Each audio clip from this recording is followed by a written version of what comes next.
Hello, and welcome. This is the shop. It's live, apparently. What we're starting off here with, I'm going to go over my benchtop dust collection I just finished.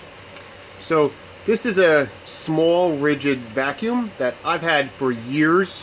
Bought it for home improvement projects because it's easy to tote around. You've got this handle here, and in these end compartments, this is a bunch of nozzles. And the other end compartment holds the cord and hose and stuff. This is not really an important thing. This is just the vacuum I happen to have. I haven't used it around the house for many, many years. These days, I typically drag this thing around the house. So I had an extra shop vac. And the reason I'm using this is because of this. So here, I have a dust deputy set up on my CT vacuum. Now, let me back up. There's my sander cart. And you can see there's more sanders over on this side and some grinders, and the boom arm swings around, and attached to the boom arm are the Festool hose and the Festool plug. And back there you can see the Festool hose that gets plugged into here, and that power strip gets plugged into the front. So the CT kicks on and off as I'm using all these different sanders. And as I'm doing flat rectilinear pieces, I put different grits on each of the different sanders. I think that's 120, 180, 200, or maybe this is 220, this is 180, 120, 80 maybe, I don't remember. I haven't used it in a little while. And I'll just quickly switch them out, the hose and the power strip, and just swap from one to the one while the piece remains clamped up on the bench.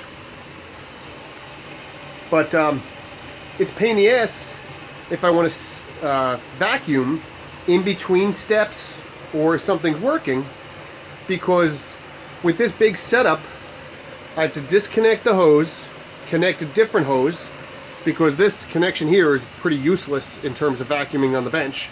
So I have to switch to a more traditional hose, which thankfully still fits. And down there, I have to, see, this is still set up for regular vacuuming, is I have to set the switch to high, whereas for sanding, you want it to be set to medium, especially if you're sanding a flat panel. And I have to switch it from auto to manual. So, you know, this is not that big a deal. This whole process I just described can be done in under 30 seconds, but it breaks the flow as I'm switching back and forth to all these different sanders. And the point of having all of these sanders and this whole cart right here where I can quickly reach them is for efficiency. Because I could get by with, you know, a third as many sanders, arguably one sander, though they are a little bit more involved in that. But I could get by with a lot less sanders and take a lot more time if I was willing to continually swap things out. But breaking the whole flow up to do my vacuuming with this was becoming a pain in the butt. So enter this extra vacuum. But as what I'm sanding and vacuuming is this fine dust. This is dust from a rasp, which I use a lot, and I would get dust from sanding, which is, you know, not chips like this from cutting, but fine powdery dust.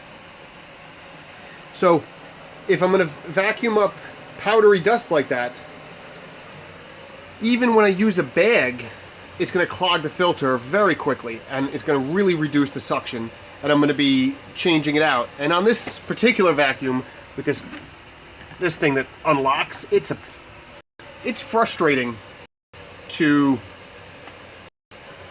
this dust deputy. I got a new dust deputy for it. This quick little rack, I just kind of rounded that over. It fits that nice and snug. So what I can do is I can hit that over with my foot.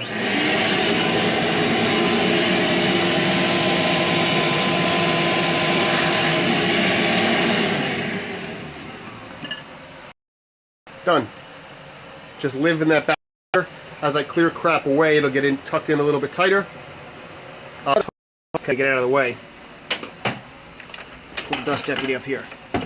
Now, most of my dust deputies This one's in a 5-gallon pail that's in another 5-gallon pail. That bottom 5-gallon pail is attached pail.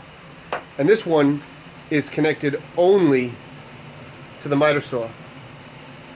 So it's the smallest shop vac available, connected to this little bucket with the dust deputy, and all on that vacuum switch. So dedicated solely for the miter saw. So the miter saw is always up and ready to go with dust collection. In the butt.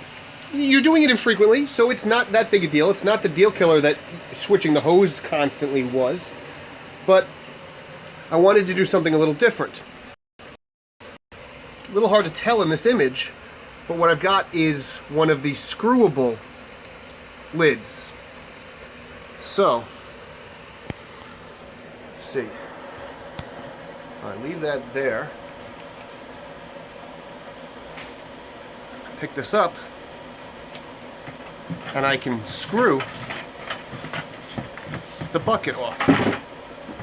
Now, typically I won't be reaching over my joiner to do that, at least not in this awkward manner, because I won't be trying to film it. But I got a clear, I think this is a 2.5, maybe it's 3.5 gallon bucket. It's a smaller bucket. But my thought was that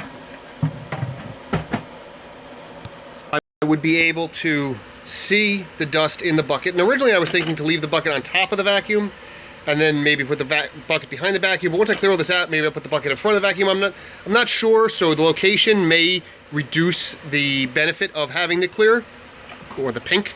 But either way, people were like, well, you have to undo all these hoses to undo it, but even if I have to undo the hose, if I take the hose clamp off and I just do a friction fit, it's probably good enough, and that'll take a second to take on or off. You saw how quickly this one came off. But what I'm thinking is that more often than not, I will simply hold that and with my other hand twist this from below to get it off. And that's a lot easier. No matter which way I do it, it's a lot easier than the snap fitting. And because the top, I'll show, the top of the twist ones is this weird configuration to give it some stiffness. That's what the piece of plywood is for, is to form a new top that I can screw. The plastic top is screwed to the bottom of the plywood. The plywood is screwed to the dust deputy. Everything is caulked and sealed and made airtight. Because if I tried to attach the dust deputy right to the plastic top, everything, it wouldn't seal properly, it wouldn't overlap properly, and it wouldn't work right. So that is the new benchtop vacuum I have.